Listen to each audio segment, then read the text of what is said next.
the phone to steal the phone back. So gbogbo yẹn ti lọ. So gbogbo nǹkan tó wà lórí iCloud server gbogbo yín ó máa wà ńbẹ̀ until tẹ́nìkan bá delete it, but ó ṣì wà nínú Apple server. This is how the Biyomi case was dismissed. Okay, people didn't want to report because Kennedy Okoko ti kú sí òun ló sanwó fún gbogbo yẹn kó má report ẹ̀. Ó fún gbogbo àwọn journalists ní 100,000 each. 100,000 was a lot of money in 2017. That is what happened in the Biyomi case. Okay, the Biyomi lawyer said I was the one that wrote the whole thing. I said I didn't write anything. It was sent to me as a news tip. So Instagram now, they took my phone. The police took my phone. While I was in the prison, they had seized the phone since they arrested me in Ibadan and kidnapped me to Port Harcourt. They now deleted the message. You see what the police did? They went into my Instagram, deleted the message. So it will look as if nobody sent you anything. Here you get. Unfortunately, we had Constable Scott Mills in Toronto Police, who I work for in social media division. It was my son that called him in Toronto. I said, my mom is locked in prison. Scott called them. And from there, Instagram was told that a journalist is in prison in Nigeria, and there was a message, 8 pages, that was sent to her about a pastor and an actress, and she believes the police has deleted it from her phone. So they're trying to use it in court, saying, Kemi, you wrote it to yourself with fake account. Guess what Instagram did? Instagram went and changed my password. So when the police opened my phone, you have been logged out. Shall you see what happened? After changing my password, Instagram gave the new password to the officer in Toronto, who now gave it to my son. And guess what they did? They took the message in their server and they put it back in my inbox. Or join any moment. When you delete email goes into trash. The only way to bring it back is to move it back to the inbox. But people think that when you delete Twitter, Instagram, or any other email is gone. Pata, it's in their server. Dr. Kemi, I'll come in there. I'm an IT specialist, and I wish people knew what I was doing. I protect the financial industry in UK. People don't need to know me. But it's disgracing for me, for Nigerians to be messed up in this way. And what you're saying about encryption, that is what you're trying to tell me. I just want to let Nigerians know, nothing gets deleted. We shrink it down to the minimal. They think that everything is deleted. You see what police did to me? Nothing gets deleted. I might shrink it down. Sorry trick tí Instagram lò fún Nigerian police. Mi kò tí sọ̀rọ̀ ni. Wọ́n change password yẹn, wọ́n log wọn out. Wọ́n wá gbé message yẹn padà sínú inbox mi. Ìgbà tí message yẹn wá wọ inbox mi, lawyer mi wá rí mi in prison, ó lóun máa print it out. Bá ṣe gbé lọ sí court ni a dẹ̀ delete. The federal judge dismissed the case. So in the magistrate court, the Biyomi's lawyers had to withdraw the case. But everybody's like, oh, she went to his church to go and beg and everything. Please, the only problem we have Dr. now... Dr. Kemi, you need to help your... Báwo ni Yomi ṣe lè lọ? Until saw the witness. Time is money. I have no money. I spent $10,000. Dr. Kemi, I'm dáwó fún yín. Join Yomi. Don't back that. I'm leaving on Saturday. I'm moving to a different country on Saturday. Because you've been in this case right from the beginning. I can't do anything. It doesn't do anything for me. It's a waste of my time. I investigated Mohbad's case twice in 1 year, and I put the results out for police. Police ignored my, Mokoko sent reports, LA to promote, Ailara Tilosibi Kiniko. They did not. They ignored my investigation, okay, and I'm the only one that did it. And Toku also sent email, only multi-solve investigation. Can't look at it. Maybe they killed him, who knows? At the end of the day, èmi ti sọ fún Wunmi, mo ti sọ fún Yomi, mo ti sọ fún pé the àdúrà thing is very, very important, but at the same time, it's not. Àdúrà nìkan kọ́ ló ní footage. Oh, nìkan kọ́ ló ní footage kan tó ṣẹlẹ̀ nínú ilé yẹn. There are other people, but all of them ti long since. People have moved on.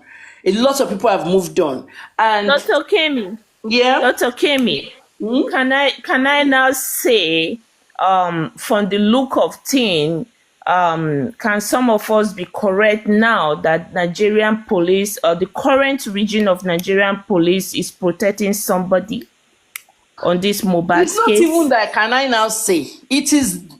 I know who is behind Mohbad's case. I just can't tell you who it is yet. There will be a time where I will tell it, and when I tell it, they will want to give me the Farotimi treatment. I can't return to Nigeria because of many reasons.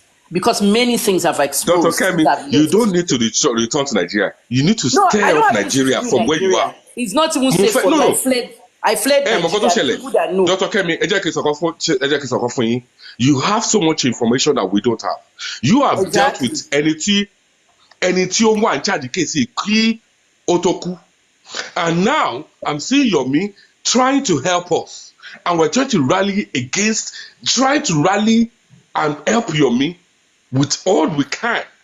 And èmi fẹ́ kẹ́ help Yomi because èmi mọ̀ pé knowledge yìí. Well, help Yomi. The police have to go and get the footage from Apple. That's all I want to say. Okay, Dr. Kemi. Yomi was going up and down looking for the estate to give a backup, and who has time for that? Eyewitnesses spoke to me about this. Dr. Kemi. Yeah. Dr. Kemi, in your own, how do we force the current region of Nigerian police force their hand to do what we need them The to only do? way you can do it, I talked to Yomi on his live show 3 days ago. The only way you can solve Mohbad's case now is if you have a massive protest. You have a massive protest, a peaceful protest, as in you will block the police headquarters. All of you will sit on the ground, all that stuff. That is the only way they can do anything. They're not going to do shit. They're not going to do if you know the people behind this. When I write my book or I do a documentary, the world will shake. Like I said, they will want to give me daily Pharaoh-Timi treatment, but they won't know where I am anyway. Dr. Kemi. I will mention the names. 2 kings, 2 senators, and a very big person in the presidency. Dr. Kemi. You better get ready. Dr. Kemi, I know you mentioned earlier on that the international community or international journalism cannot get involved. Based on what you said, without a police statement, they won't do anything. So there is nothing we can do. Some of us in diaspora, is there a way we can put some of these people on blast? So that way they can. You know what we did in the diaspora? When I did this, I was actually doing a project, a drug abuse project in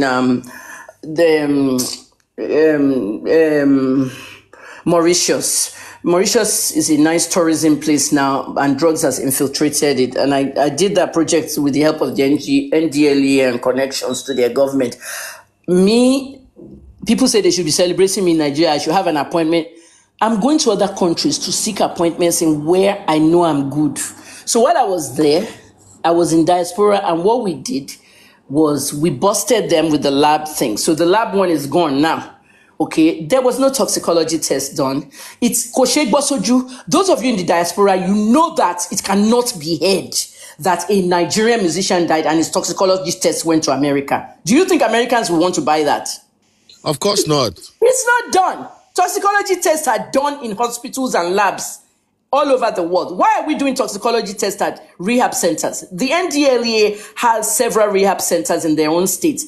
There are many rehab centers in Nigeria for drug abuse, private ones, and the NDLEA have the public ones. Every one of them is doing toxicology tests when the drug addict comes in and wants to get treatment. That's the first thing you have to do.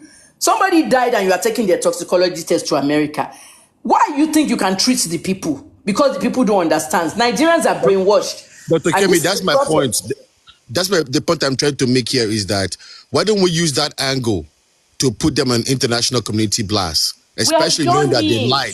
But we've done it already. Let me see. Who is talking? What's the name of the person talking? And Black Velvet. Black Velvet. Didn't you know we did all this? I know we did that, but this is something that we can revisit again, especially with the new administration in the US. Dr. Kemi, we're going to do it again. We're going to do it again and advise Yomi that, look, we're going to support it. In fact, out of my own wages, I've put something aside just to set up whatever Yomi wants to do. The point is, people are not brave enough. We have to face what is on ground. People are not brave enough. In fact, men are not brave enough. Dr. Kemi, in diaspora, especially in the US with Trump coming in, Nigeria can be put on blast. There are things that we have let go in the past that we can revisit again. You understand? Okay, let me tell you where in the US it'll be very difficult. Did you see the video I did to Donald Trump last week? Did you see it at all?